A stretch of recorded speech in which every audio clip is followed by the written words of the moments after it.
Good morning. Welcome to another edition of Gnostic 5 Senses Knowledge Kings and Queens. Education, entertainment, education. We're going to learn. We're not casting stones. We're learning, aren't we? We're learning to be better creatures, aren't we? Yeah, that's what we're doing. I just heard the preacher say, in order to learn, you have to be able to face your facts. You have to be able to look at yourself in the mirror and face facts.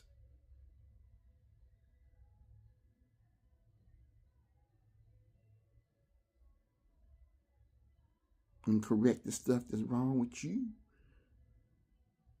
Get you right in the mirror. I got to get myself right in the mirror. So let's have a good time learning and praising the Lord together.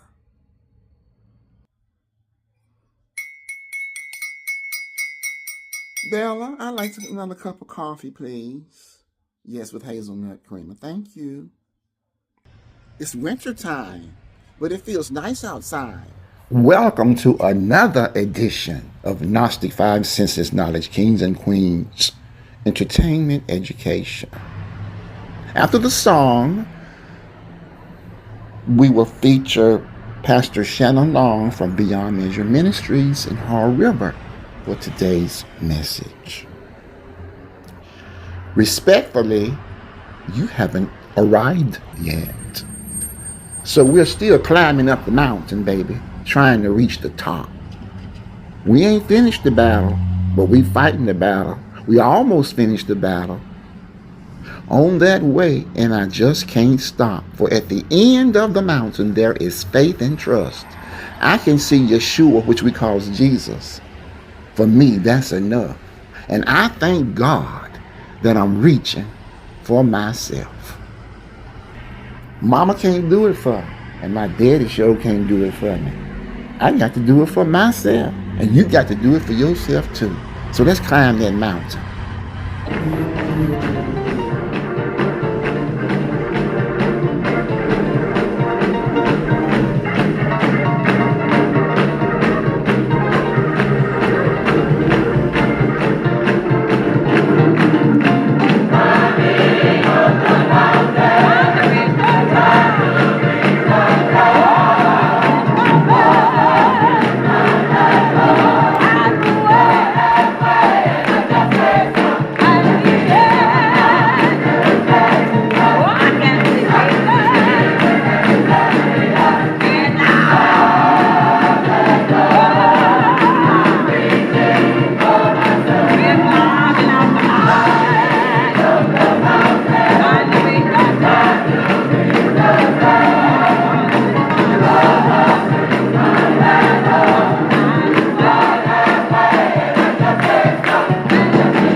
future by reliving your past.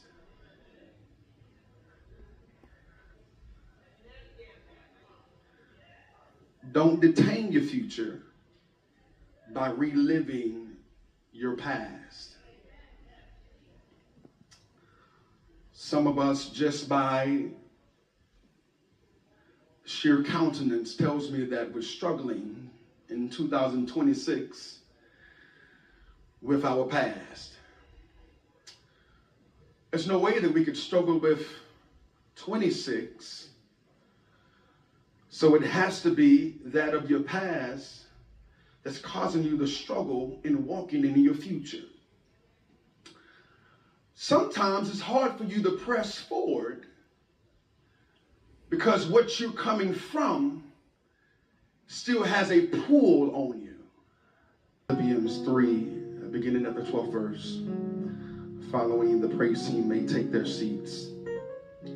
It reads as thus, and I'm in the NLT. I don't mean to say that I have already achieved these things, or that I have already reached perfection, but I press on to possess that perfection which Christ Jesus first possessed me. 13 says, no, dear my brothers and sisters, I have not achieved it, but I focus on this one thing, forgetting the past and looking forward to what lies ahead. I press on to reach, yours says, the mark, the end of the race, and receive the heavenly prize for which God, through Christ Jesus, is calling us. I'm going to give you a quick opportunity just to maybe offend your neighbor just a little bit, to just wake them up this morning. I want you to say this to your neighbor respectfully. You haven't arrived yet. Sometimes it's hard for you to press forward because what you're coming from still has a pull on you. In fact, many of us at times awake in the morning to struggle with what God has for us for the day, because we're so stuck in our yesterday. And God has been telling you,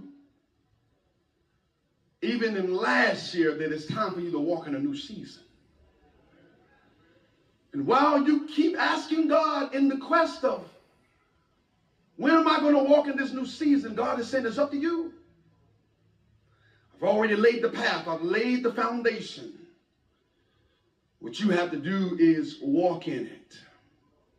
Everybody say it's a mentality. We live in a world now, and most of y'all know it, even if you're not on social media, Facebook, Instagram, Snapchat. Some of y'all older folks still on Snapchat. Some of y'all still stuck in MySpace. Thank you. We are in a world of social media, which is ruled, I would say many of us are mastered by likes. According to how many likes we get really depicts our day and how we operate, whether we go left, whether we go right. And the makeup of it is that maybe I got up on the wrong side of the bed. No, maybe it's because you grabbed your phone before you prayed. Maybe before you went to sleep, you had the phone in your hand. May not point the finger, I do that sometimes.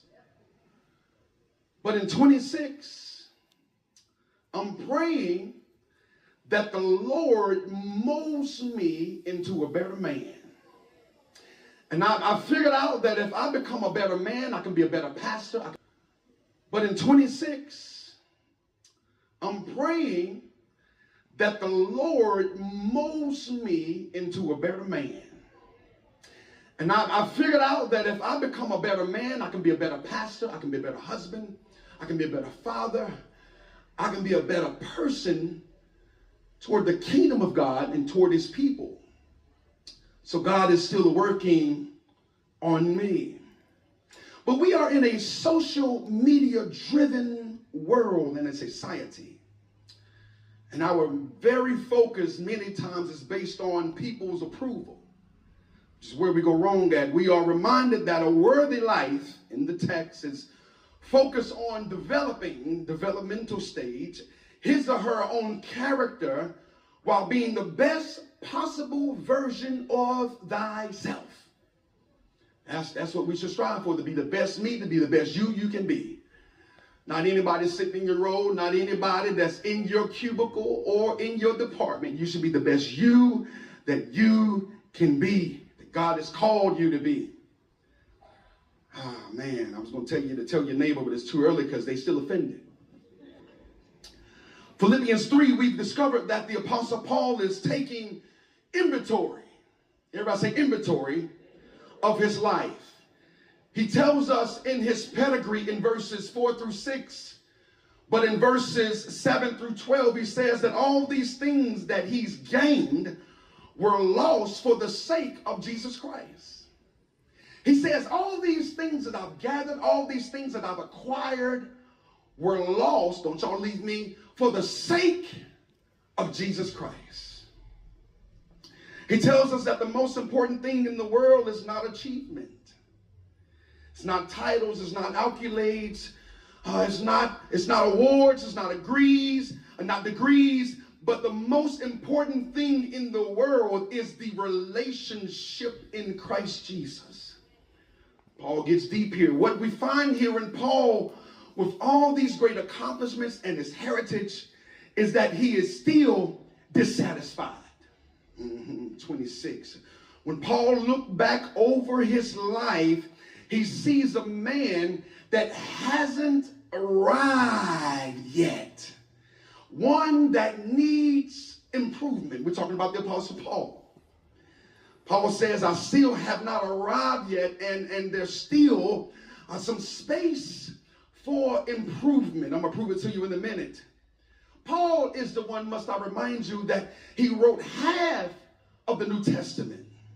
He's a Hebrew of Hebrews, from the tribe of Benjamin, circumcised on the 8th day. We talked a little bit about that the other week. He spoke 13 languages concerning the law, a Pharisee concerning zeal, persecuting the church, concerning righteousness, which is in the law, blameless. Go back and catch that later.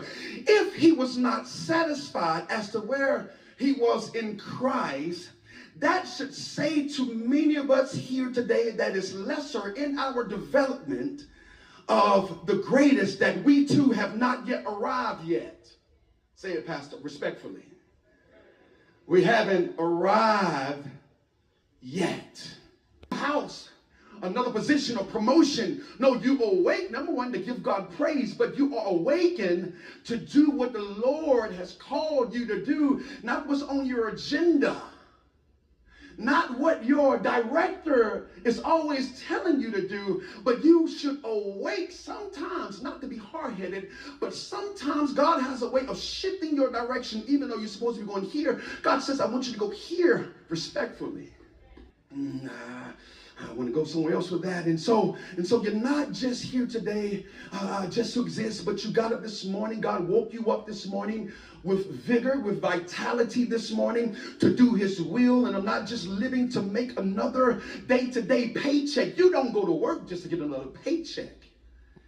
Don't get up just to reach another goal, a new car, a new house, another position of promotion. No, you awake, number one, to give God praise, but you are awakened to do what the Lord has called you to do, not what's on your agenda, not what your director is always telling you to do, but you should awake sometimes, not to be hard-headed, but sometimes God has a way of shifting your direction, even though you're supposed to be going here. God says, I want you to go here and try to operate without being offended and allowing others to be offended, how to do God's will. But can I tell you something? Sometimes people are going to be offended at what you're doing, and it's your job to tell you that it's the Lord's movement, not yours. People are going to be offended at what you're doing, and it's your job to tell you that it's the Lord's movement, not yours. Exactly. So take it up with God the Father. Take it up and with God the Father, not with an me. individual. Frame holds and encompasses something called art, the excellency of God. Everything that God is doing takes patience. But there's a time when there's a big reveal, and God reveals what he's creating inside of you. With vigor, with vitality this morning to do his will. And I'm not just living to make another day-to-day paycheck. You don't go to work just to get another paycheck. Awaken to do what the Lord has called you to do, not what's on your agenda. Not what your director is always telling you to do, but you should awake sometimes, not to be hard-headed, but sometimes God has a way of shifting your direction, even though you're supposed to be going here. God says, I want you to go here respectfully. That's the tough part, to do it and try to operate without being offended and allowing others to be offended, how to do God's will. But can I tell you something? Sometimes people are going to be offended at what you're doing, and it's your job to tell you that it's the Lord's movement, not yours. So take it up with God the Father and not with me as an individual. It's not about a new car. It's not just about a new house, a new accomplishment. But the question is, what are you living for? One writer wrote that satisfaction leads to complacency, and complacency leads to mediocrity. Oh my God, he that has not learned by memory of past failures and mistakes to be vigilant and humble becomes an incurable idiot. Some would say a fool. I'll say that again because you missed it. He that has not learned by the memory of past failures and mistakes to be vigilant and humble becomes an incurable fool. It has not learned by memory of past failures and mistakes to be vigilant and humble becomes an incurable idiot. Some would say a fool. I'll say that again because you missed it. He that has not learned by the memory of past failures and mistakes to be vigilant and humble becomes an incurable fool. But the question is, what are you living for? One writer wrote that satisfaction leads to complacency, and complacency leads to mediocrity. Oh my God, he that has not learned by memory of past failures and mistakes to be vigilant and humble becomes an incurable idiot. Some would say a fool. I'll say that again because you missed it. He that has not learned by the memory of past failures and mistakes to be vigilant and humble becomes an incurable fool. Who you calling a fool? Nobody. I'm just saying if you fall in the category. If you keep looking back over your life, if you keep going through the same old motions, the same old things, if you keep dealing with things and people that you despise, you are, watch this, don't look at the person next to you, you are incurable. Satisfaction leads to complacency, and complacency leads to mediocrity. Oh my God, he that has not learned by memory of past failures and mistakes to be vigilant and humble becomes an incurable idiot. Some would say a fool.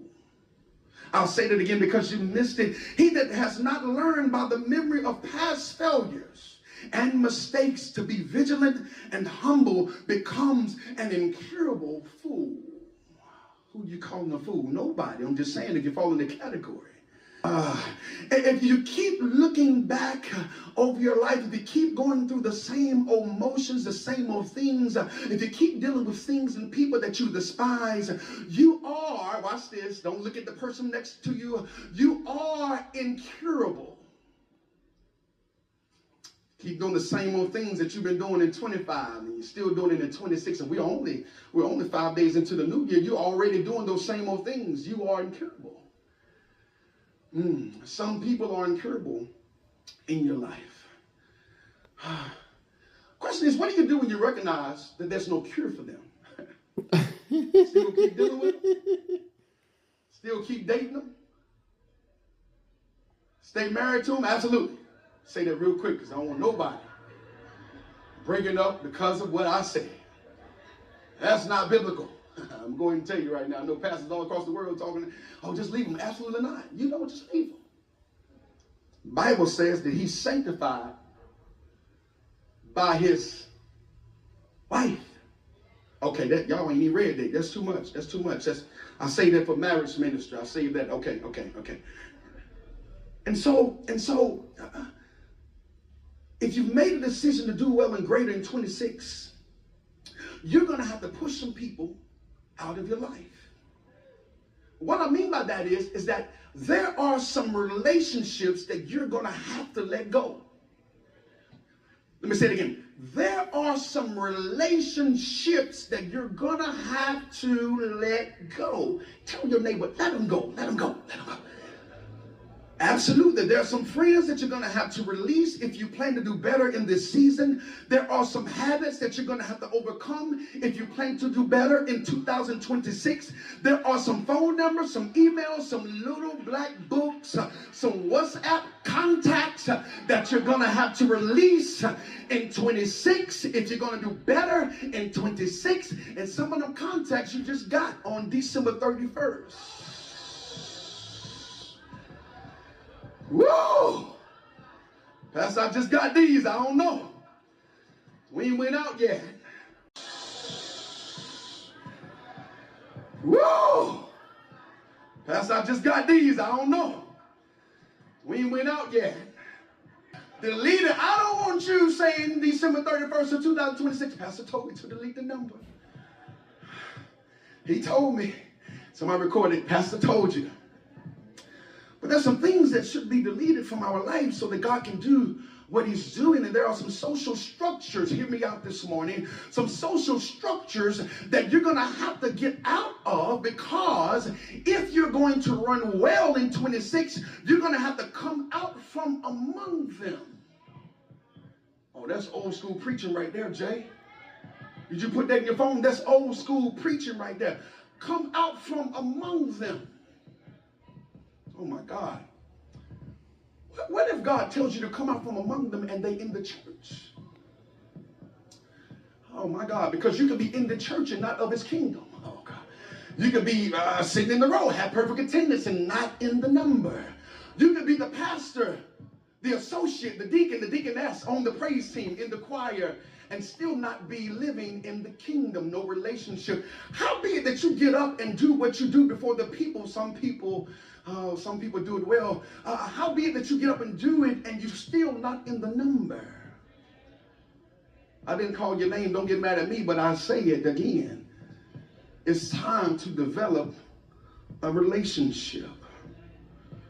There is a difference dealing with social structures. There's a difference. I'm trying to wrap up. It's time to go. There's a difference between the artist and the amateur. Gino, there's a difference between the artist and the amateur. The amateur works at it every now and again while being occupied with other obligations. Watch this now. But the artist makes it his or her life's business to do what the Lord called them to do. What that means is that you can't just come in on Sunday and do what the book tells you to do. But you got to do what the book tells you to do Monday through Sunday, and sometimes on an 8th day. You got to be reminded of what the Lord called you to do and is having you to do. And it's not always from a platform, because your platform is in the house first.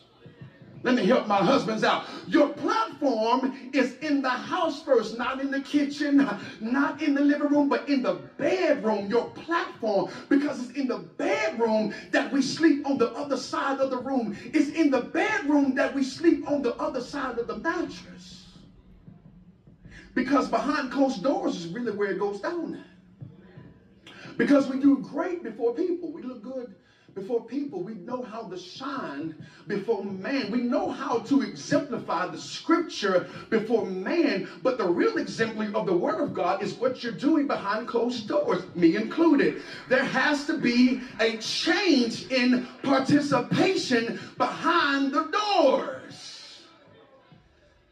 I was researching and I come across this, which amazed me, because I bet you don't know who Eldrick Woods is. Oh my God, thank you. You just messed it up for me. Yes, sir, that is Tiger Woods. So before he got the name Tiger, his real actual name that was given to him by his father is Eldrick Tart Woods. So before he became Tiger, the swinging of the club was not just on the weekends. It had to be at least on a Monday or a Tuesday or Wednesday or Thursday. I also, not just Tiger Woods, but I come across my brother by the name of Steph Curry. Didn't become the baby face assassin overnight, but it took him shooting three-pointers on the weekend. It took him shooting on Friday nights when everybody was clubbing. Somebody had to work at it. And you know my all-time favorite. You thought I was going to say LeBron James. No, it is Michael the Jordan. He did not get the airness overnight, but because he was working in Wilmington, North Carolina, before he got to Chapel Hill, North Carolina, he developed something different. So what it was is, it wasn't that he was not called, it wasn't that he was not chosen, it wasn't that he was not gifted. He understood his gift, but he also realized his daddy, his mother, his siblings realized that you got to work at honing your gift, your craft. So if you're doing what you are called to do only on Sundays, you're only going to be as good as Sunday's best. Don't let that go over your head. But you got to work on it even on Wednesday night. Come on, talk to me, Bible study. You got to come in on Thursday night. And I believe if we spend more time Monday, Tuesday, Wednesday, Thursday, Friday at speaking to people, changing our facial muscles, learning how to smile again, learning how to love again, on Sunday it'll be easy. Oh my God, I feel good right now. I've only got 2 kingdom minutes. Let me go. They did not become great overnight. That's the difference between an amateur and an artist. And moving towards the mark, oh my God. Paul begins to talk up like this. He says, but I strike at it. Sometimes we strike at the mark, but we miss. Can I be real? Sometimes in the battle with the devil, I win sometimes. Watch this. Sometimes I lose. That's where it comes from, that God is still working on me. But you can't use God is still working on me as an excuse to cuss him out. Because of the fact that you can say that now, you know better. So when you turn from them and don't speak to them, give them a cold shoulder, you can't say God's still working on me. You know better now.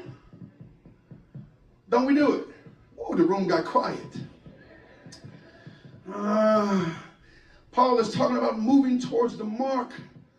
And every time I fail, I get up again, because Christianity at its best, watch this, is the perfection of common sense. Oh my God. On this first Sunday of the year, we all can testify that common sense is not so common.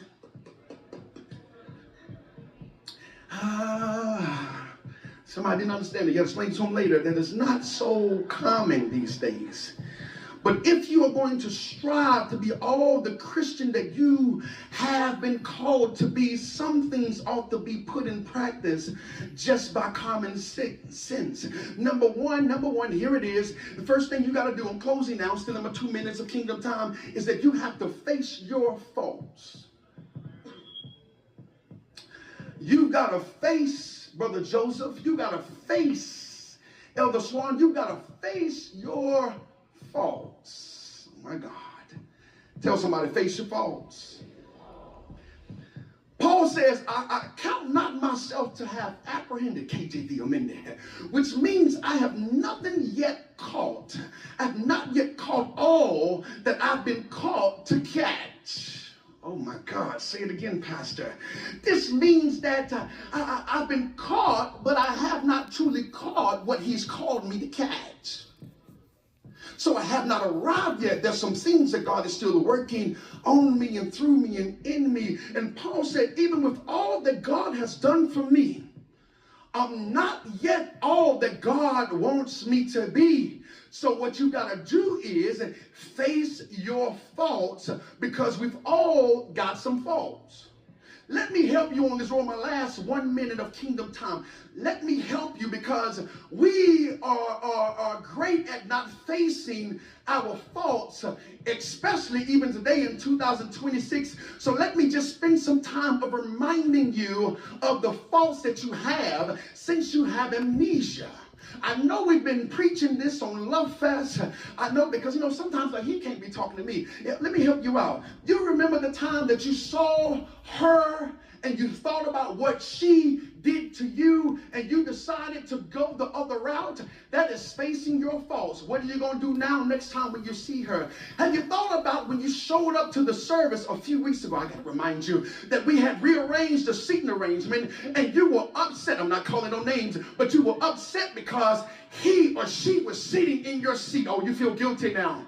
Have you thought about when you came back on the second service and you came 30 seconds earlier than you did last Sunday and somebody else was still sitting in your seat and you are still offended? You couldn't even embrace them this morning. Out of the 5 people of grace, you are still offended and they don't even know that it was your seat.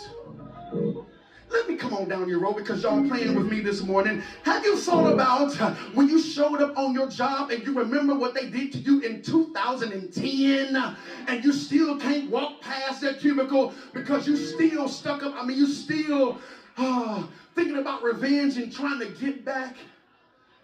Or maybe you're here today, you say, well, he hit me yet. Maybe because you're sitting across the room and you're sitting differently in a different space and in a different headspace than how you were sitting a few weeks ago in 25 and 26. You're sitting in a space right now and you think you're good because you ain't got to deal with them. Let me tell you what God says in his book. God says if you have an ought with your brother, with your sister, then you got to go to them.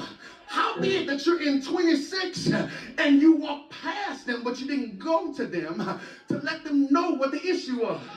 And you have the audacity to pick up your hands and praise God.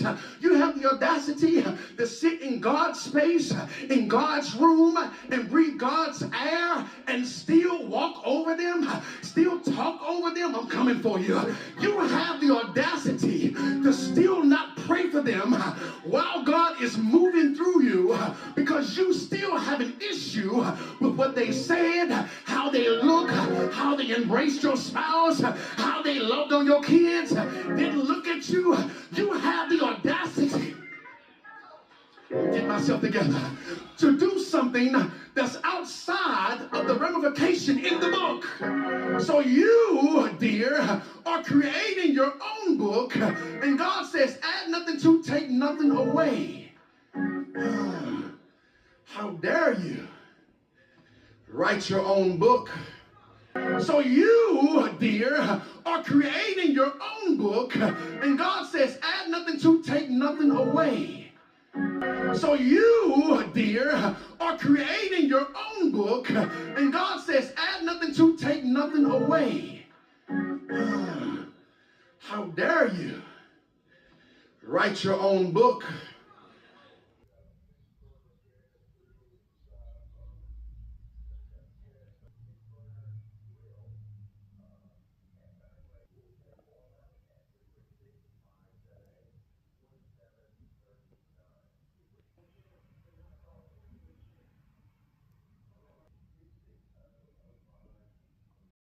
Elder Long, guess what? That's what they did. And they told us some stories.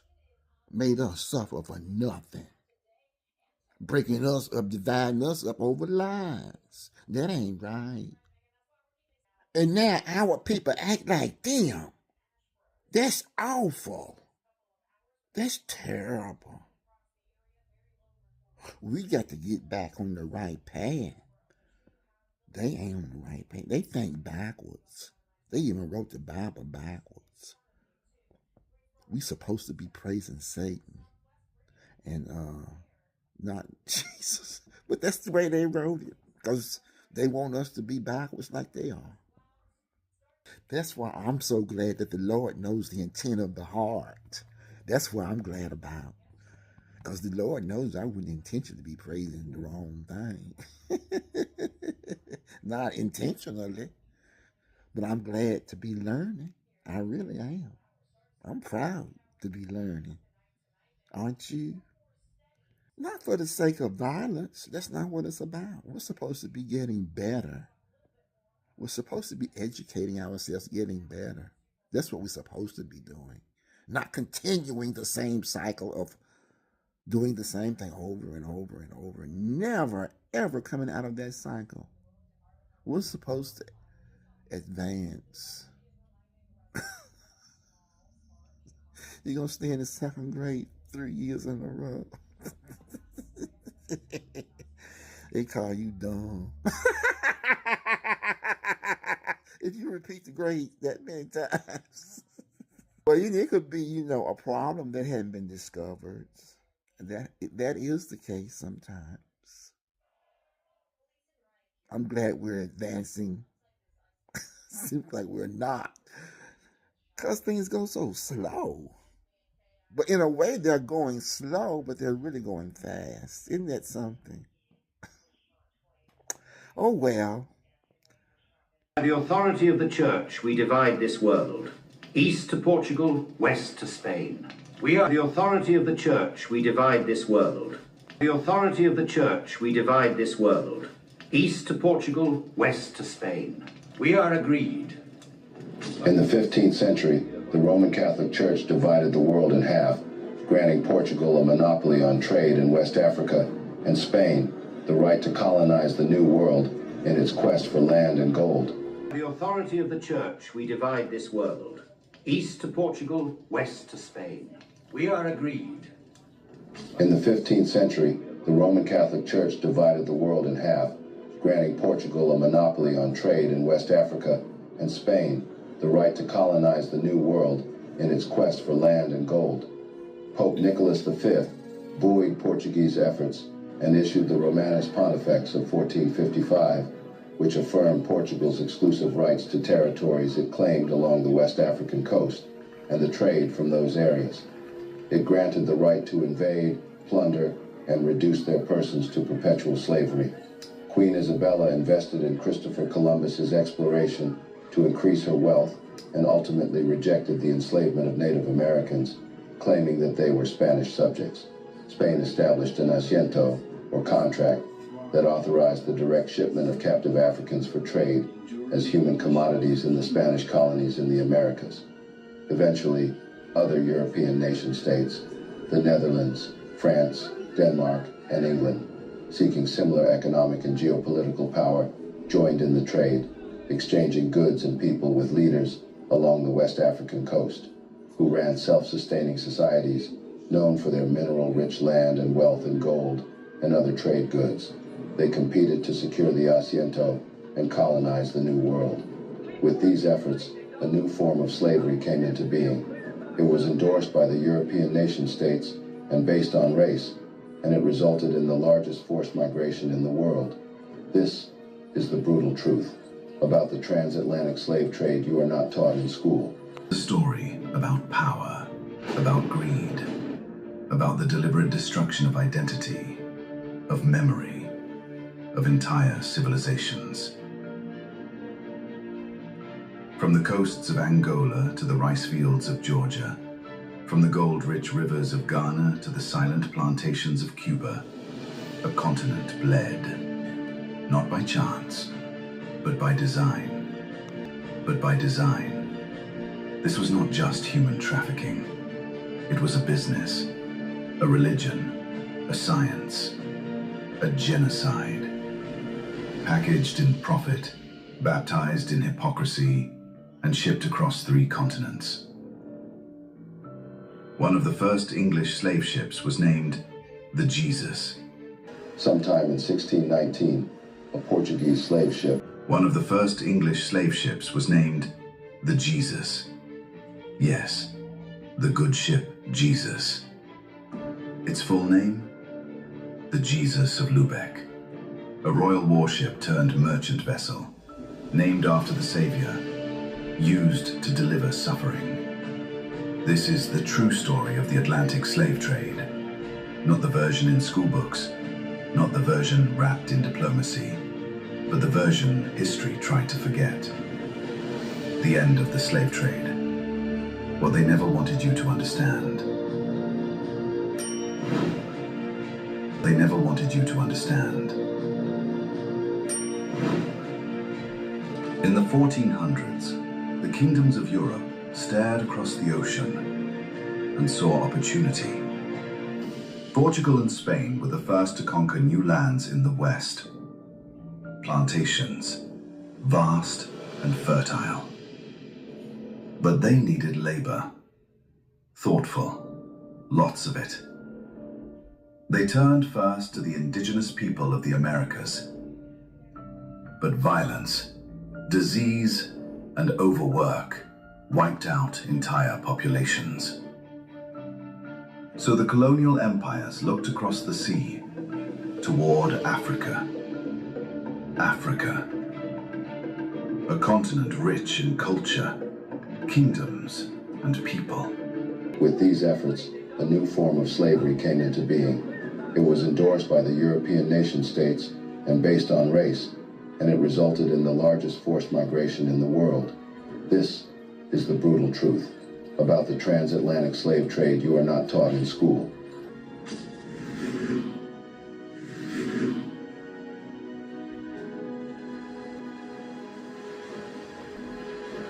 Traveled across the Atlantic Ocean with a hull filled with human cargo, captive Africans from Angola in southwestern Africa. The men, women, and children, most captive Africans from Angola in southwestern Africa. The men, women, and children, most likely from the kingdoms of Ndongo, endured the horrific journey, bound for a life of enslavement in Mexico. Half the captives had died by the time the ship was seized by 2 English pirate ships. The remaining Africans were taken to Point Comfort, a port near Jamestown, the capital of the English colony of Virginia, which the Virginia Company of London had established 12 years earlier. The colonist John Rolfe wrote to Sir Edwin Sandys of the Virginia Company that in August 1619, a Dutch man of war arrived in the colony and brought not anything but 20 and odd, which the governor and Cape merchant bought for victuals. The Africans were most likely put to work in the tobacco fields that had recently been established in the area. 400 years after enslaved Africans were first brought to Virginia, most Americans still don't know the full story of slavery. History, we are told, is written by the victors, but sometimes it is also softened or twisted by them. The transatlantic slave trade, one of the most horrific and far-reaching systems of human exploitation in recorded history, is often reduced in classrooms to a few sanitized lines. Millions of Africans were transported to the Americas as slaves. But what lies buried beneath that brief statement is a narrative soaked in a river of blood, grief, and unimaginable endurance. One of the most horrific and far-reaching systems of human exploitation in recorded history is often reduced in classrooms to a few sanitized lines. Millions of Africans were transported to the Americas as slaves. But what lies buried beneath that brief statement is a narrative soaked in a river of blood, grief, and unimaginable endurance. A story of human beings turned into cargo, of continents reshaped by cruelty, and of pain so vast it still ripples through centuries. The transatlantic slave trade was the capture, forcible transport, and sale of native Africans to Europeans for lifelong bondage in the Americas. It is a narrative soaked in a river of blood, grief, and unimaginable endurance. A story of human beings turned into cargo, of continents reshaped by cruelty, and of pain so vast it still ripples through centuries. The transatlantic slave trade was the capture, forcible transport, and sale of native Africans to Europeans for lifelong bondage in the Americas. Lasting from the 16th to 19th centuries, it is responsible, more than any other project or phenomenon in the history of the modern world, for systems of human exploitation in recorded history is often reduced in classrooms to a few sanitized lines.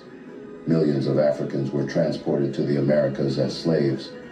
But what lies buried beneath that brief statement is a narrative soaked in a river of blood, grief, and unimaginable endurance.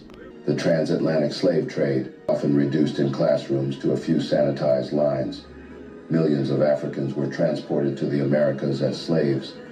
But what lies buried beneath that brief statement is a narrative soaked in a river of blood, grief, and unimaginable endurance, a story of human beings turned into cargo, of continents reshaped by cruelty, and of pain so vast it still ripples through centuries. The transatlantic slave trade was the capture, forcible transport, and sale of native Africans to Europeans for lifelong bondage in the Americas. Faith became fuel. Slavery sanctified. By the 1500s, African labor was the beating heart of the colonies, and the system was growing. By 1526, the first transatlantic slave voyage had launched. Within decades, it was a roaring trade. Ships out, chains in, gold back. This would become the most brutal economic engine in history. But Africans were not just victims. They were warriors, kings, farmers, mothers. They resisted. They fled. They fought. Yet wave after wave, the tide was too strong, the guns too many, the profits too high, and the lies too easy to believe. They let disease do the work. Instead, they built forts and paid African middlemen to do the capturing. These were not just criminals or outsiders being taken. They were musicians, scholars, blacksmiths, parents. Whole civilizations emptied to feed the hunger of sugar. By 1600, the machine was unstoppable. The Middle Passage had become a pipeline of pain. 12 million men, women, and children were packed like cargo, stacked like firewood, sold like property. And so the voyage began. The triangle trade is only partially accurate. Most of us learned in school that slave ships followed a triangular route from Europe, Africa, the Americas, and back to Europe. But major variations existed. Thousands of voyages began in the Americas, continued to Africa, and returned to the Americas. The Rio de Janeiro, Brazil, Luanda, Angola, Rio de Janeiro journey formed the largest single route in the entire slave trade. Other voyages originated in U.S. ports like Newport, Rhode Island, and Charleston, South Carolina, and brought captives to the Americas on their return. In August 1518, King Charles I authorized Spain to ship enslaved people directly from Africa to the Americas. The edict marked a new phase in the transatlantic slave trade, in which the numbers of enslaved people brought directly to the Americas, without going through a European port first, rose dramatically. The transatlantic slave trade didn't start in 1518, actually, but it did increase after King Charles authorized direct Africa to Caribbean trips that year. In the 1510s and 20s, ships sailing from Spain to the Caribbean settlements of Puerto Rico and Hispaniola might contain as few as 1 or 2 enslaved people, or as many as 30 or 40. By the mid-1520s, we're seeing 200, sometimes as many as almost 300, captives being brought on the same slave ship from Africa.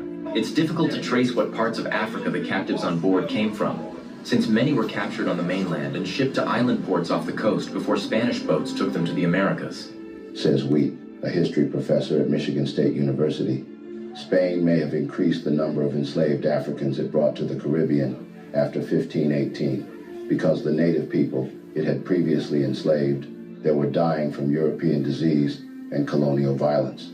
Though it's not clear how many captive Africans arrived through the 1520s, Wheat estimates the number is in the thousands. The Atlantic slave trade constituted one of the worst crimes against humanity in recorded history. Story of how Africans were lured into the first slave ship, the Jesus of Lubeck, also known as the Good Ship Jesus. From the twisted dealings of John Hawkins to the gruesome realities of the English slave exchange triangle, we'll uncover how this ship set sail on a journey that changed history forever. Because the native people it had previously enslaved that were dying from European disease and colonial violence. Though it's not clear how many captive Africans arrived through the 1520s, Wheat estimates the number is in the thousands. The Atlantic slave trade constituted one of the worst crimes against humanity in recorded history. Over the course of 4 centuries, a cruel and thriving economy developed around enslaving and transporting millions of African people across the Atlantic Ocean, known as the Middle Passage. Humans have a long history of slave trading, often over vast distances, but nothing has rivaled the Atlantic slave trade in size. Some 12.5 million men, women, and children of African descent were forced into the transatlantic slave trade. This number does not include the millions more who died during the journey from the interior to the coast, or who perished before a slave ship arrived to carry them away.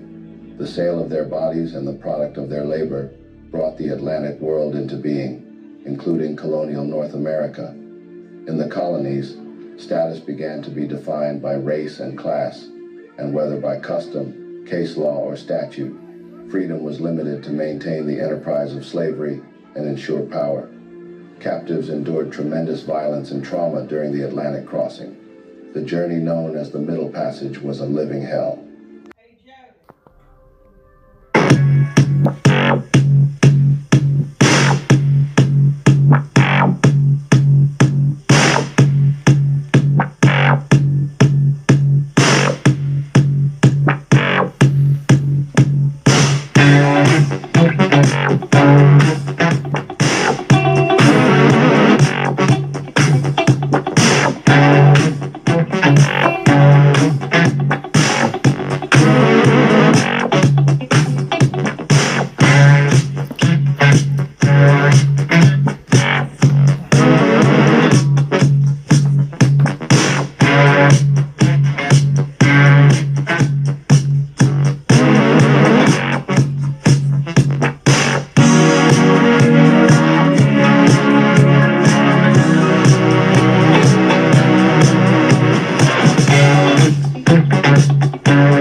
Gay. Controversy. Do I believe in God? Do I believe in me?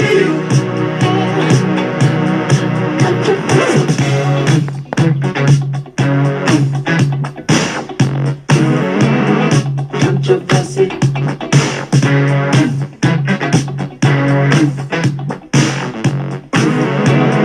Controversy.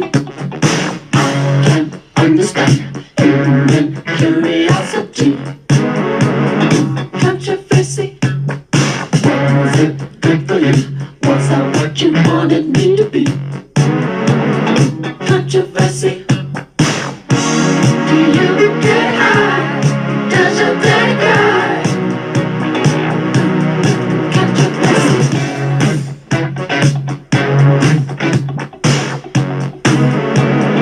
Controversy.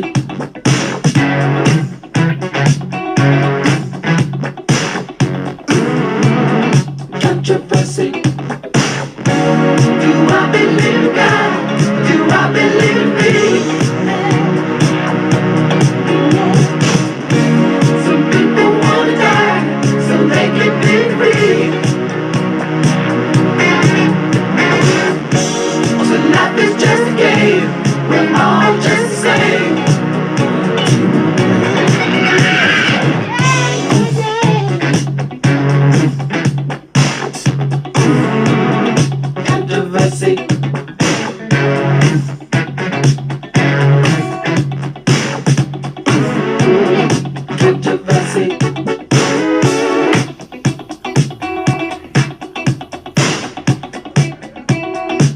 Controversy.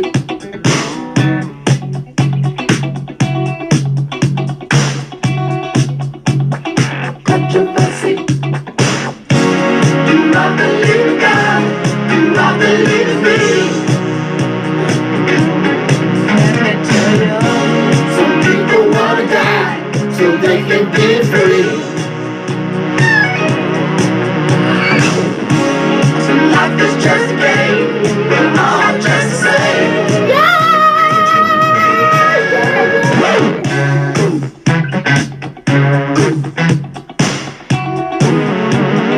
Controversy.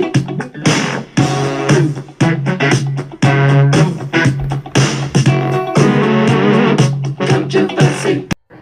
Thank you for listening to Gnostic5sensesKnowledge Kings and Queens. Entertainment education. You got to get that education now, all right? Welfare, living off the income which we taxpayers pay into the government. 54% of households in the state of Minnesota are on welfare. That's a disgrace. You can't tell me that 54% of households in Minnesota have some physical or mental disability that prevents them from working. I want to tell you, as president and founder of Worker Ministries, I echo the exact words of God Almighty when he refers to those he calls lazy sluggards. And he says, if you don't work, you don't eat.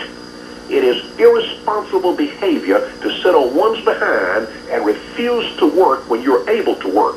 Totally irresponsible. As I speak of Minnesota this morning, I'm compelled to comment on the lady's call yesterday when she referred to ICE agents being like the Ku Klux Klan.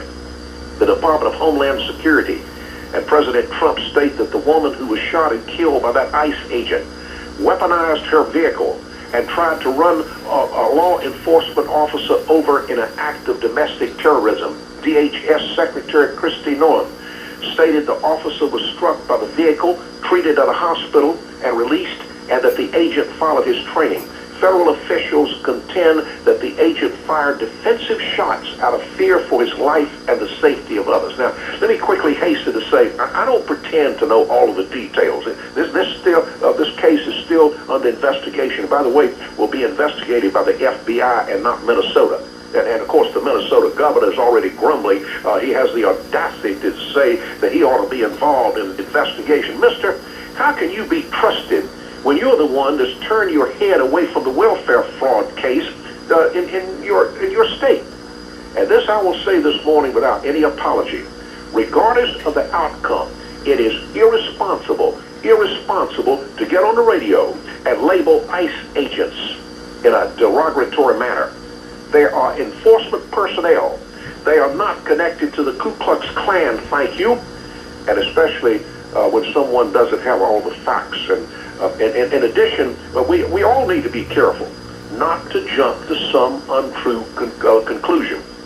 All of this reminds me of Michael Brown. Remember him? The young black man that was shot by police officer Darren Wilson in Ferguson, Missouri? Within minutes after the shooting, what did we hear from protesters? Guilty, guilty. Yes, lock him up, lock him up. You know about the police. You know about the police. They hate black folks. That's what it, and what was the end result? Eric Holder, Mr. Obama's Attorney General, went to Ferguson, Missouri himself, examined the situation, and determined the man was not guilty. And as soon as there was a not guilty verdict or whatever, what happened? We had the rioting started. Burn it down, utter chaos. I want to tell you, if a police officer or sheriff's deputy ever points a gun toward me and tells me to raise my hands, even when I've done no wrong, I will obey that officer, because as you've often said, Mr. Harry, you can take your case to the court later and prove you're not guilty, because that is responsible behavior. Responsible behavior. I will not run. I will not try to disarm that officer. And if I'm in an automobile, I will not drive toward the officer hoping I can kill him, because that's irresponsible and it's also unethical, ungodly behavior. Police officers or ICE agents are not perfect, nor are any of us perfect. They can make a mistake. In fact, the classic example of that is in the George Floyd case, where he was murdered by that police officer. But, and this is the portion of the Floyd case which was never highlighted by fake news, but if you go back to how the George Floyd case started, the man tried to resist being arrested. That's irresponsible behavior. And I want to tell you something. I myself have watched the video. It shows that it took the officers over 5 minutes to get him out of the car. In fact, one person in the car with Floyd was heard on body camera footage telling him, "Stop resisting, man. Stop resisting, man." And if he had cooperated with the police, he'd be alive today. This much is perfectly clear. It is against the law for anyone to interfere with work that is being done by law enforcement officials, including ICE. I'll never forget hearing President Obama commenting on the work of the Secret Service. And with regard to their important work, this is what Mr. Obama said. I'll never forget this. He said, "I want to tell you something. If they see the need, they'll shoot you." The bottom line this morning to what I'm saying to all of these cases is clear. We, that includes me, we make our own bed.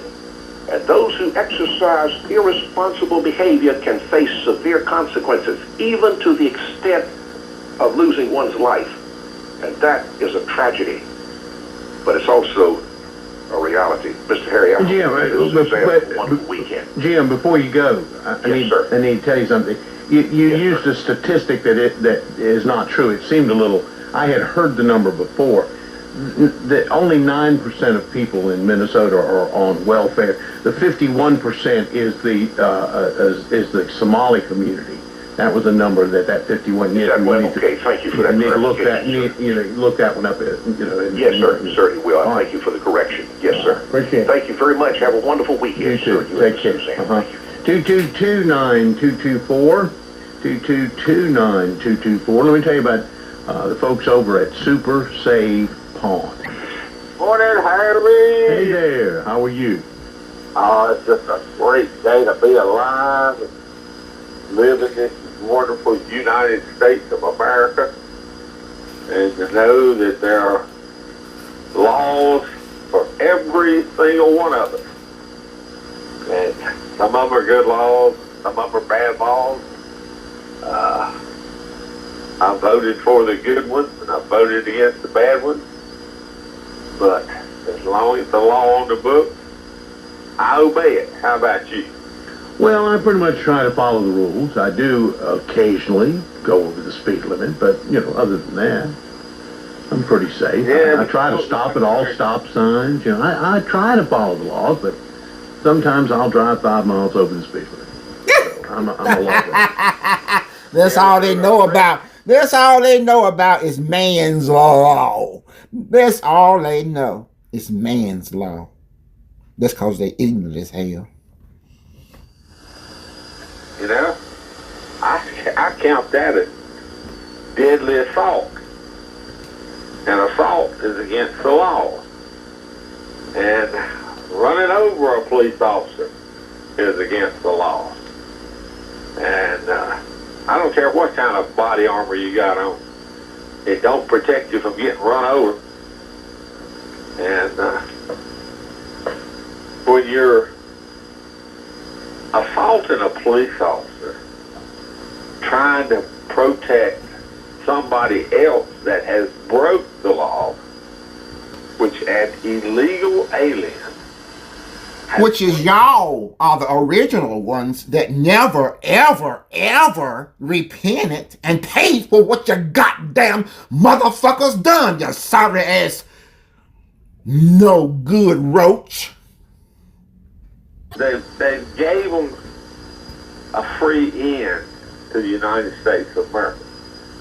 And that is not fair to the millions and millions and millions and millions of good, hard-working immigrants that followed the rules and waited in line. That's a damn lie. Come here and... Y'all did not wait in no damn line. Y'all came and took people in bondage. That's how the shit got started, you sorry motherfucker. Tell the damn truth, but you can't. Or immigrants. And all the ones I know that work hard, They work hard. I mean, like the only thing you can say about them, they'll have 5 or 6 cars parked in the yard, in the driveway, and out in the street. But they get up every day and they go to work. But there is a contingent of white people taking every damn thing black people work for. That's what it's all about. White people taking every goddamn thing black people work for, you sorry ass motherfuckers.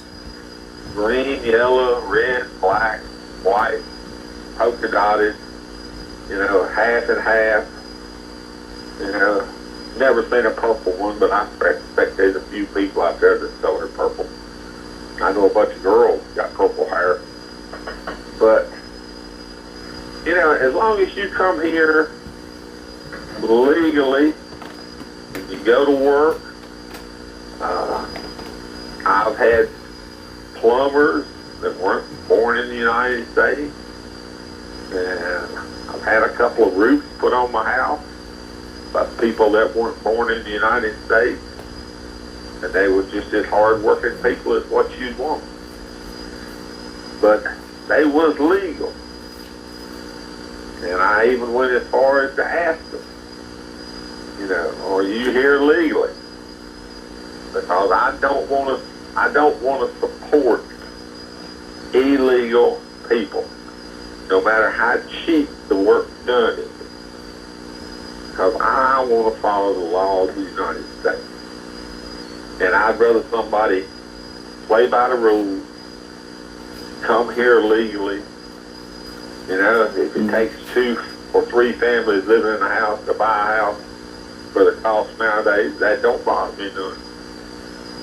But when I see them get up in the morning, and I'm sitting here in front of the picture window having my morning orange juice or coffee or whatever I have with my breakfast, I see them getting up and going to work, and that makes me happy.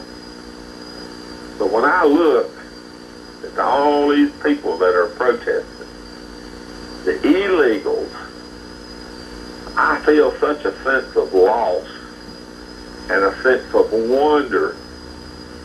I worked my entire life, from the time I was 15 and a half till I had a major heart attack and couldn't work no more. Well,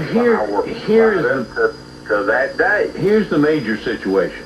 You've done a good job of describing this, but here's the situation. The people that are protesting feel the same way about the people that get up and go to work every day. The people that are protesting don't care that they're here illegally. And you do, and I do, and most Americans do. They're not against people who are here, as immigrants, as long as they followed the rules and came here. It's like I've heard the mayor, the governor, and, up there in Minnesota, and people, leaders up there say that because of the scandal that's going on in Minnesota with the welfare thing, that we're putting down Somalis, and nobody's putting down Somalis. But what's going on in the United States that's looking at Minnesota saying, if somebody committed fraud, we want those people prosecuted. Not everybody that looks like that person, and nobody's saying that. But that's the way they paint the picture. You're attacking our Somali community. No, we're not. We're saying that the people that are there, that came from Somalia, that are there legally and haven't committed any crimes are fine with us. It's the people that are committing the crimes that we got problems with. And sometimes when you're in the protest mode, you just seem to forget that. And I think that's one of the major problems. Well, I mean, like this lady that got shot in the head that hurt one police officer and was going to run over the other. And she got shot in the head. Now, I looked up her history, and the young lady had 3 children.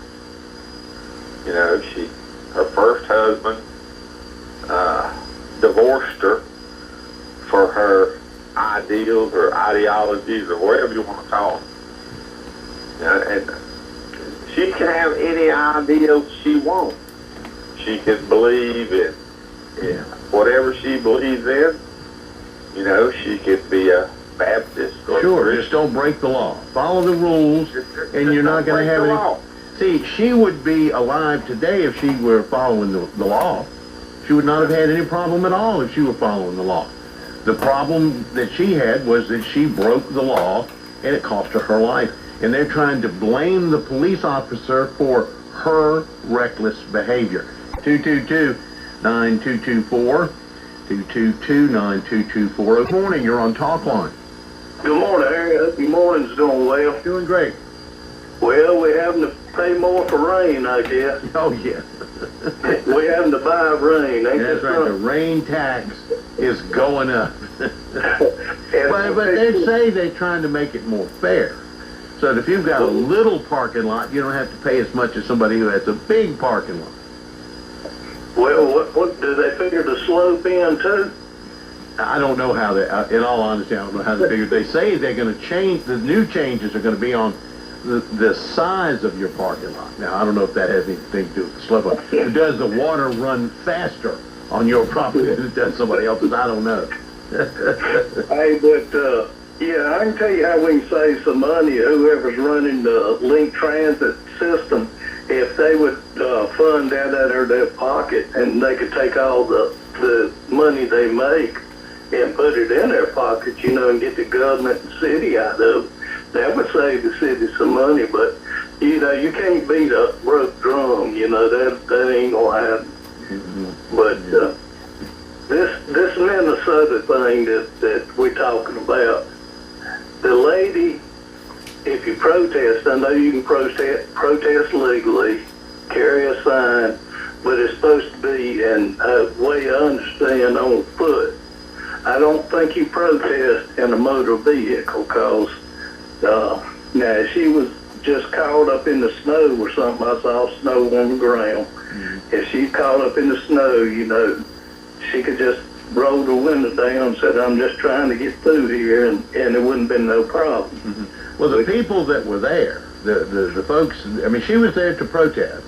I mean, everybody knows, I mean, it's not, that's not a fact that's in dispute. She was there to protest, and she had been using her vehicle to try to block the ICE people, and that was causing problems, and that's, if she hadn't been doing that, she would not have been killed. I mean, it's simple as that. Well, you got to have security. That's why y'all hired Alamance Fence to put your privacy fence around your house, because, you know, you want privacy and security and all that. That's why you put locks on your doors and stuff. But, you know, the thing that got me yesterday, and that caller, the lady that called in, and that was a real racial call. And she said that, you know, it was, you know, she explained what she said, but, you know, and then she brought up the Ku Klux Klan. If anybody needs to have a white cape on, it's Joe Biden, because he was the one that opened the border up and let all this stuff in here that Donald Trump and his administration is trying to clean up. Well, I honestly don't think we ought to be even talking about the Ku Klux Klan. The Ku Klux Klan is insignificant, because yesterday, when she said that, I looked it up to see what the Southern Poverty Law Center, who keeps up with these sorts of things, they said that there aren't very many Ku Klux Klan members left. It's just an insignificant organization that people bring. It's like when you call people a Nazi. There are no Nazis now. If you call people Hitler, Hitler's dead. Why don't we just move on and you know, let's figure out what happened in Minnesota. Let's don't jump to any conclusions. Let's let them do the investigation, and you know, but that's see, it's too late for that, because the news media has already blown the whole thing out of proportion. You know, there's hundreds of films, and they're pulling the ones that are trying to make it look Some organizations are trying to make it look as bad as they can for the woman. Some organizations are trying to make it look as bad as they can for ICE. They ought not be doing that. They ought to be looking at it and see what happened, not what makes your side look better. And that's where we're going, and I hate that. Right. Well, what she said yesterday don't make her no better than the worst thing that went on in this Minnesota, in my opinion. But I was going to ask you one more thing about this artificial intelligence. Don't y'all have to follow the FCC rules with the radio and everything? We have the Act of 1934 that we follow. Absolutely. Right. Okay. Well, artificial intelligence ought to have be outlawed to follow that also, because I'm starting to hear stuff. I said it before. I said this artificial intelligence is going to be a problem, because artificial means something that's I don't know exactly the definition, is fake or substitute or made up or whatever. So I don't know exactly the definition, but I've heard on the radio, I'm not on the radio, but on television now, where they're putting faces with obscene bodies and stuff like that, to make it look, like. Yeah, I mean, just remember this. They've been doing that for 100 years. Doctoring pictures and all that kind of stuff. The problem with AI is so good at it that they can make it almost, not quite yet, but almost impossible for you to recognize whether something is real or whether it is AI. That's how good they've gotten. They're not perfect yet, and we're finding ways to check up on them. What the people that are afraid of AI are saying is, right now we can tell, but we'll get to a point where we won't be able to tell. And one of the problems that we're seeing is AI. Now think of how terrible this is.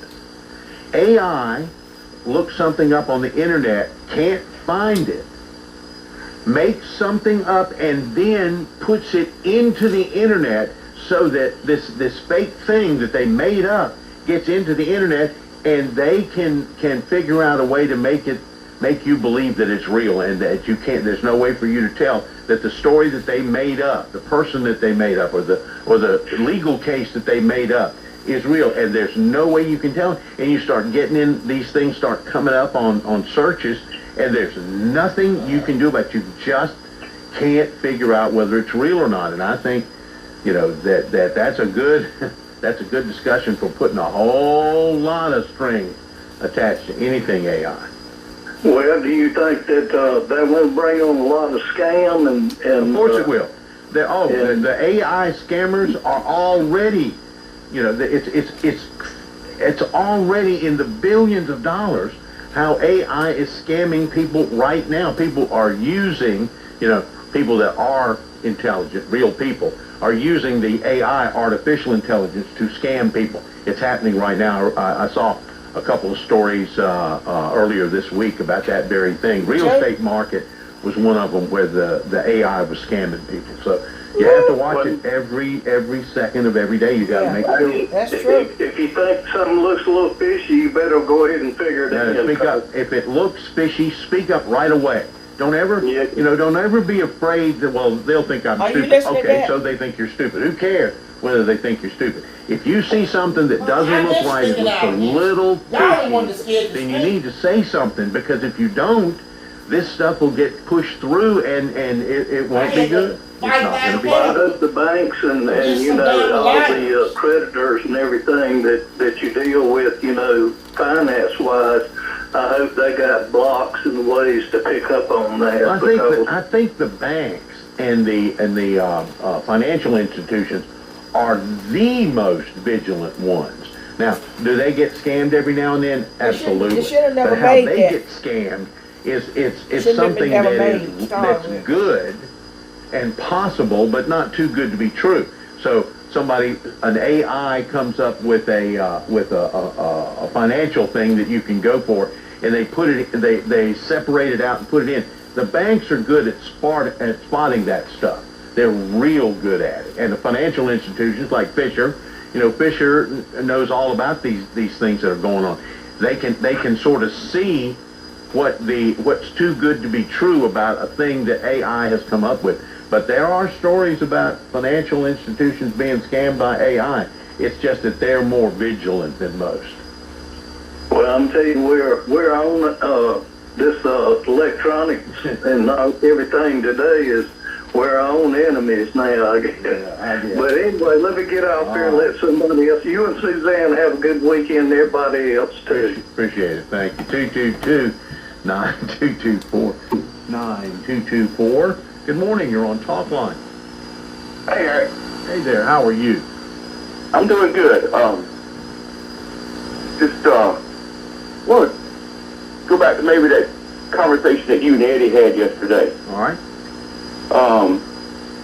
And it's kind of funny. I kind of felt the same way he did when I saw the thing. I thought right then. I thought back to the lady at the January 6th thing that got shot on the other side of the door by the federal agent.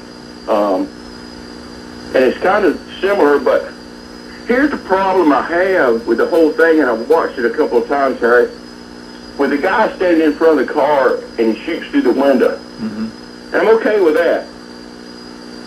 But then as the car comes by him, he shoots 2 more rounds in the driver's side window, point blank to the person. Now, the car's going by him at that point in time. So I kind of have a problem with those 2 shots. Well, I did too, and I talked to someone who trains police officers. That's the information that I'll give you. And the training is not, he didn't actually know, seriously, in real life, whether the problem had stopped or not because the vehicle was still moving. So that's why the next shots came. Was because he wasn't sure. There was no more agents in front of the car. I understand that's correct, but there were people down the street. They have to worry about, the immediate danger was over. You're absolutely correct. I'm not trying to say you're wrong, because you're not. You're absolutely correct. He didn't know the immediate danger was over, but he knew that he was out of danger, that whatever was going to happen wasn't going to run over him. He'd already been hit. He was hurt, but he was not in any further danger. But the police officers are trained to worry about the people down the street as well. Yeah, that might get in trouble. I still understand that, but does it require deadly force? I don't know, Harry. That was going to be hard, and I'm not surprised that it hadn't already happened. We're watching the people throwing chunks of concrete and boulders big as basketballs through these windows of cars as they come by of these agents. I'm surprised they didn't get out and shoot them then. And they probably had more justification then than the guy did in Minnesota. And it's gotten to the point to where protests, where do you get into the line between obstruction and protest? So they have pushed that to where you can actually obstruct an officer or a government official in the language of protest, and it's supposed to be okay. Well, I think I think it's a good point, but here's the deal. During protests, police officers have the discretion to, if you're obstructing, you're already violating the law, and they have the wherewithal to think they can get the situation in hand without arresting people. And if that ends up not being true, that's when they start arresting people. But they have the wherewithal to make those decisions, and most of the time, they just move on, like you're saying. That seems to me the most horrible kind of thing. Somebody throwing a boulder at the window of a police car going by. That's just so horrible. Why would anybody, even if you're protesting, you know, I've certainly, you know, been at protests in my life where I was, you know, upset with something, but I wouldn't throw a rock in the window of somebody's car. You had perimeters. You had perimeters where you could protest. You had areas, or you know, you can't obstruct the highway. You can't. Well, I think what I'm trying to say is, street. yeah, I think what I'm trying to say is yes, that's exactly true. It is against law to block a street, but in the atmosphere that we're in right now, the political atmosphere, and we are the people that are in charge are overlooking those things. I think it's a mistake. I really do. Well, then if you're going to have different administrations overlook stuff just because they're Democrat or Republican, so the law don't even mean nothing then. Yeah. We have administration whether you want to enforce it or not. Right. We have stepped beyond prosecutorial discretion and gone to make it political. And I think what you're describing is it has gone from being a prosecutorial decision to a political decision. And once it's in the political realm, then it is an absolute mess and hard to fix. And that's where we are now. It's all political. It kind of goes from there back to the Wild Wild West. You just if you let it keep going, it does. But see, what happens is what we're seeing happening now. People start getting hurt. That's what happened in the Floyd thing. You know, it burned itself out because it got so bad. It was just so bad, and there were people that said, well, you know, I'm going to protest the George Floyd thing, but I don't want to lose my life, so it backs down. This, I hope, doesn't get that bad before it gets better, but that's what happens, and we start moving backwards. But I think you're absolutely correct. We should have a one single standard for everybody. You know, the law is the law, and if this party lets these people do this and that party lets those people do that, which is against the law, that's a mistake. And I think those mistakes are the political mistakes that we're making right now. Your mayors of your towns saying that you can rise up against the government, and then the governor of Minnesota now says he's going to invoke his National Guard to protect Minnesota from ICE. How's that going to work? It won't. It will be an absolute disaster. Absolutely. Okay, all right. Somebody will have to stand down. That's the way it works. Yeah, somebody's going to have to eat the cheese, I reckon. All right. Thank you. Take care. Well, somebody's going to have to stand down, using our prosecutorial discretion, and we're just not going to arrest people for that particular thing, because you know, I remember when they had a riot that they brought in the head of the highway patrol, who was a person that had so much respect. Everybody respected this guy. And they were standing there, and the press was interviewing me. He said, well, we're just going to let these people have their way for a little while before we intervene. And I thought, that's the dumbest thing I've ever heard of. You're going to say, you let them burn some stuff up, and then we'll go after them. No, keep them from burning stuff up. That's what you need to do. But yet, in the political realm of this, when police work becomes not police work and becomes political, this is what you have. You have factions over here that don't want you to enforce this law, and factions over here that don't want you to enforce that law. Look, we need to be enforcing all the laws. We don't need to let anybody get away with anything. If you're gonna violate the rules and regulations that we've set up, then you're gonna be handcuffed and taken off to the hooscow if that's what's necessary. We don't do that anymore. We let people misbehave because they're not doing it. They just snuck across the border. That's no big deal. Well, it's against the law. You shouldn't let people sneak across the border. We should have rules and regulations for that. We do. And you're letting them bypass those rules and regulations because it's no big deal. Down. Start following the law for every single person. everybody follows the law, everybody stands down, and we don't shoot at each other or try to run over each other with cars or whatever it is they're doing. Just stand down. That's what these people ought to be saying, and they're not saying that. You have the governor of Minnesota saying he's going to call out the National Guard. What he needs to be saying is, look, stop doing this. Just stop doing this. We'll work this out. We'll straighten it out. We don't need violence to do it, and they don't. 222-9224. About that. I'm on talk line. All right. Well, you know, when you listen to everybody talk and pay attention to what they say, you know, you got a lot of them out there that they don't know what you're talking about.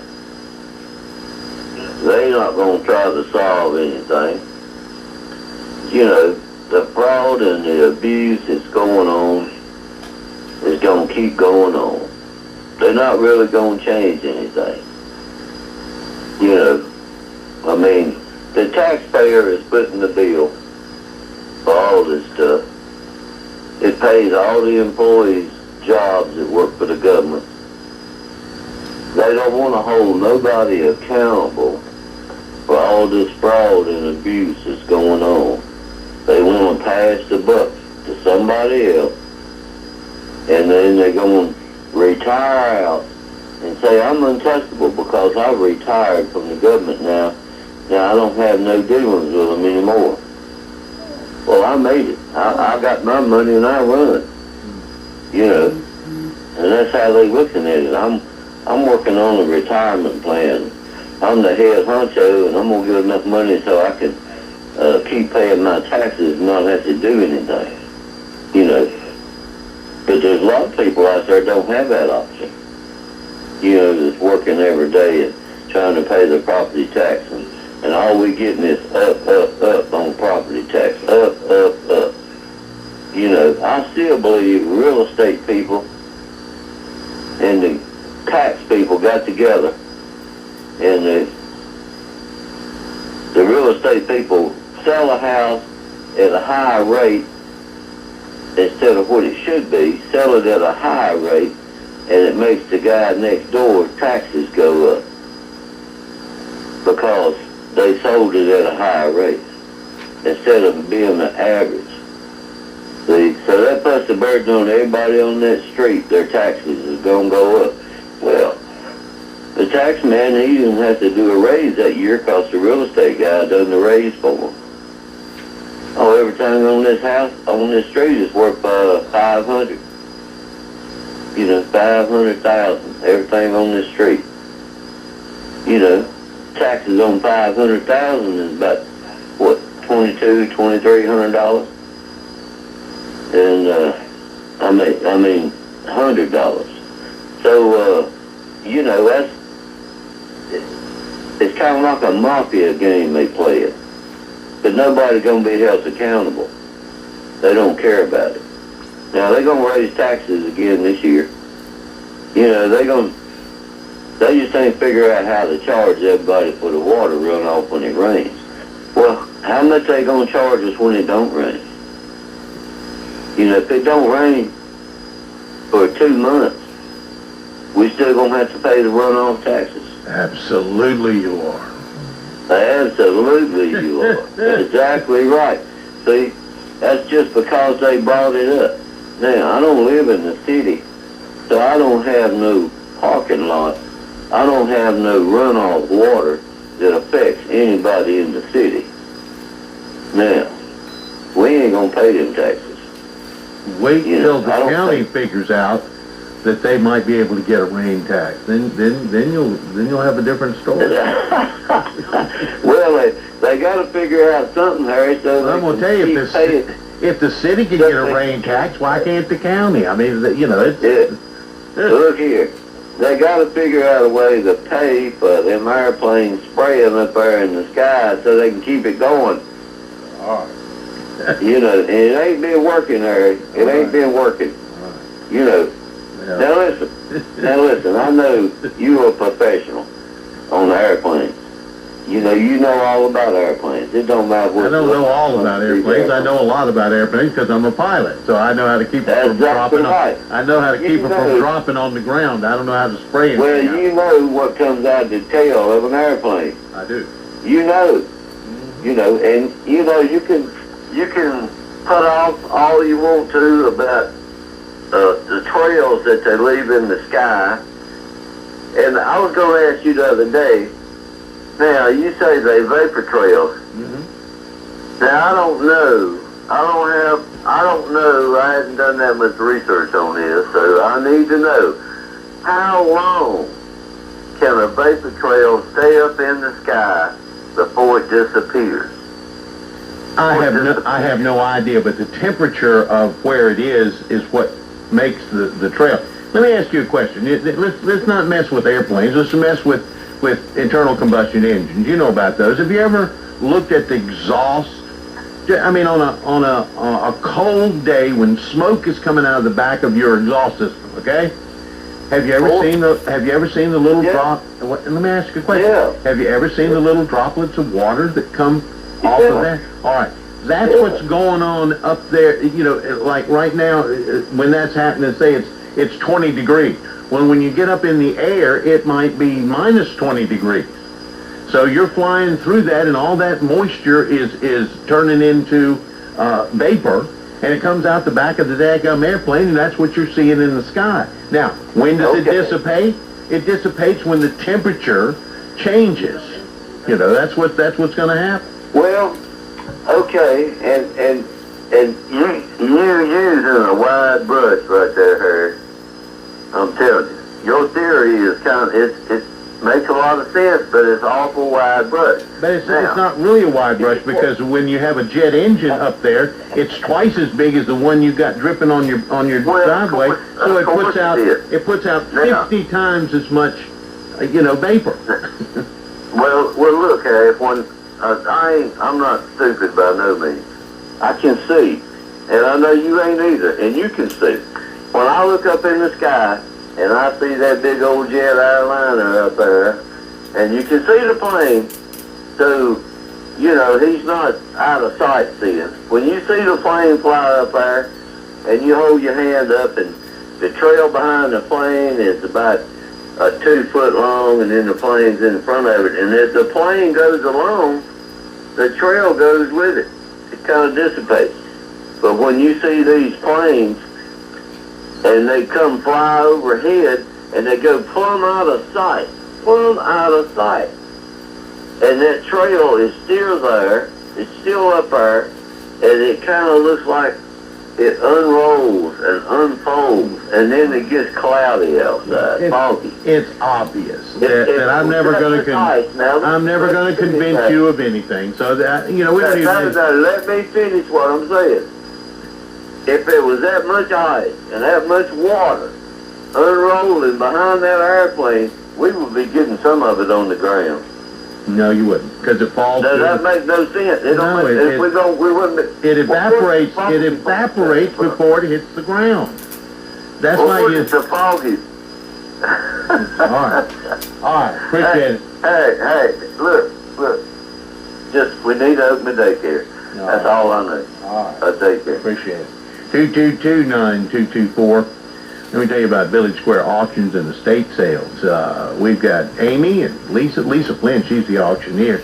Can I ask you something? When they're trying to find these immigrants, right? When ICE is out trying to find the immigrants, I mean, how do they know who they're looking for? I mean,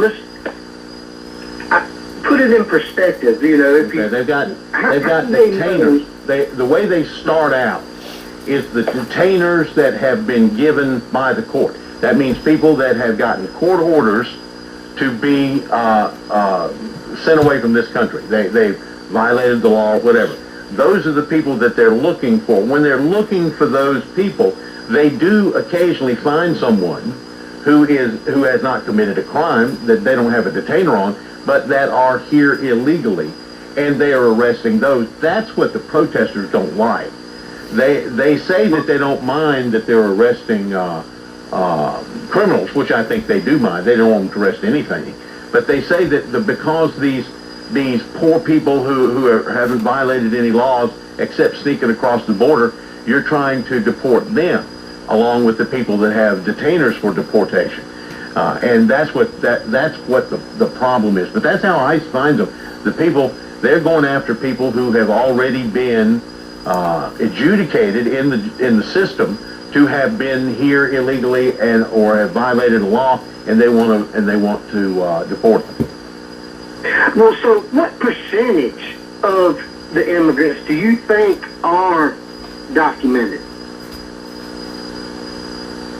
What percentage of immigrants are documented? Okay, I mean, like the ones that you're talking about are that they are already in the system, that they already looking for. You know what I mean?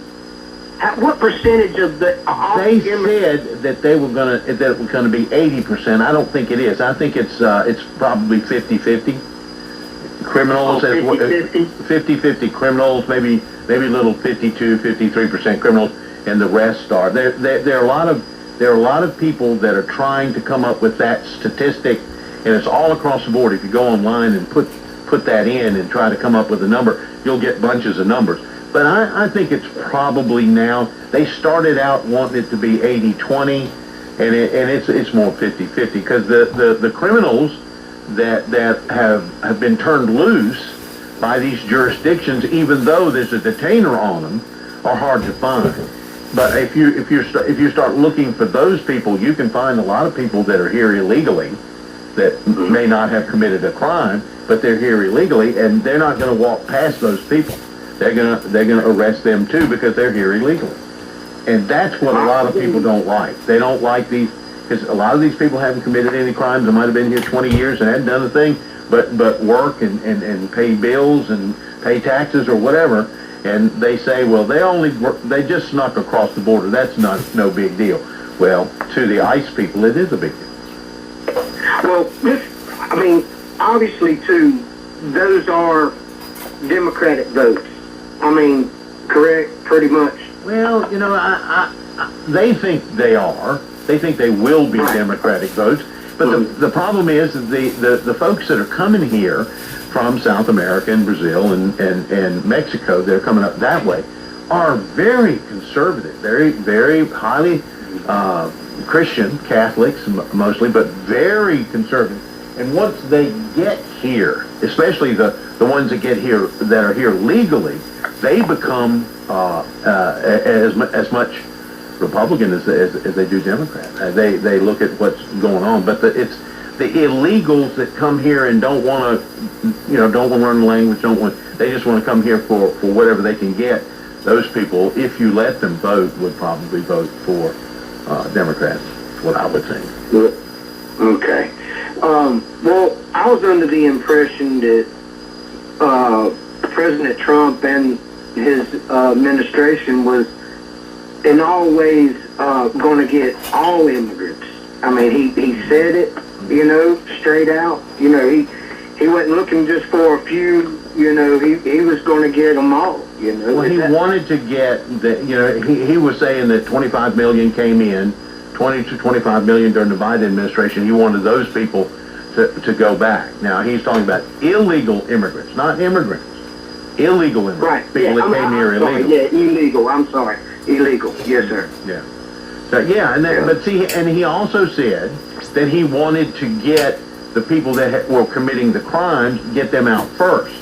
Well, what has happened with that is it hadn't worked out that way, because what they found, and this is what Tom Holman says all the time, what they found was that people that are here illegally, that snuck across the border, that haven't committed any crimes, actually hang out around people that have committed crimes, and that's why they're getting picked up. And it's going to be when you get all the people that are easy to get, the first million that they've gotten, actually the first 3.5 million, because a million of them they deported, the rest self-deported. They left because they didn't want to go through the hassle that these people are going through now. But what we've got left are the ones that are harder and harder and harder to find. And when we find them with people who are here illegally but may not have committed a crime or had a detainer against them, and they're deporting them too, and that's what a lot of the people don't like. Yeah, but it's the law. I mean, it just is. I mean, it's just straight up the law, whether they like. I mean, I have been in trouble. I mean, I ain't gonna kid you. I have paid so many fines. I have broke the law, and then in the American way, I paid it. Mm-hmm. You know, I have.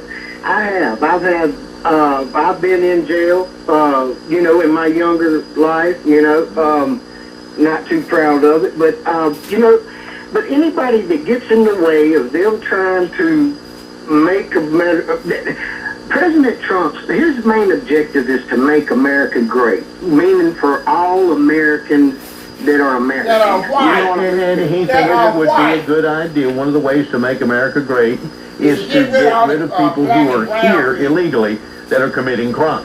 And he thought that would be a good thing. That would be a campaign promise, was what he made, and that's what he's trying to do. But in the effort to get the people that committed crime, he's picking up some of the ones that didn't, that just came across the border illegally, which is a crime. Folks nigger, you can stay. If you're a white folks nigger, I know that he's going to do all he can to, I mean, you know, anybody that wants to be radical will be dealt with. I mean, and it's been shown. And whether they like it or not, it's just, it's tough. I mean, you know, this is a growing process, and America's going through growth right now, real fast. And it's really changing a lot of people's lives. Not mine, maybe not yours, but you know, this new administration is affecting some people's lives. Mm-hmm. And they got to figure it out. You know, they got to get on track with everybody else. America is trying to become equal for all Americans. I mean, it's no more, you know, we're over the dumb crap now, let's move on, and, you know, everybody do what they're supposed to do, contribute what they're supposed to contribute, and, you know, make America lovely for your family. Let's be fathers to our family and children. I mean, you know, let's stay out of jail and let's abide the law, you know, that kind of thing. You know, let's try to get a little religion. But I mean, he's going to do what he has to do. But he don't care about ruffling feathers or stepping on toes. But he sure don't care nothing about living right. As long as it's murder and stealing, he's fine. Killing. That are willing to join the cause for President Trump. There are plenty of people that are willing to join or so-called lynchmen. There's plenty of lynchmen to go around, and I hate to say that, but I mean, you know, it's all for the greater good, and everybody needs to understand that. There's some people that just don't buy that. See, there's about 40% of the people that it doesn't make any difference what Trump says, does, whatever he does. They're against it because they think he's a hateful, awful, terrible person. And I understand that, and I'm not, you know, and those people have every right to that. But what's happening, you're exactly correct in what you're saying. You're saying that people are coming around. They're seeing what actually is going on. When you start looking at these things that are going on in these protests that are going on that are illegal, like people getting in cars and trying to block the ICE agents or trying to throw rocks at them when they go in by, that sort of thing. Most Americans don't like that. They don't like it at all. Whether they dislike Trump or like Trump, they don't like that. They don't like people in the Midwest that are Democrats. They don't like that kind of stuff. And if we can get that across, I think we can end up with a better situation. Listen, I appreciate it. Thank you. You have a good day. Take care. Take care.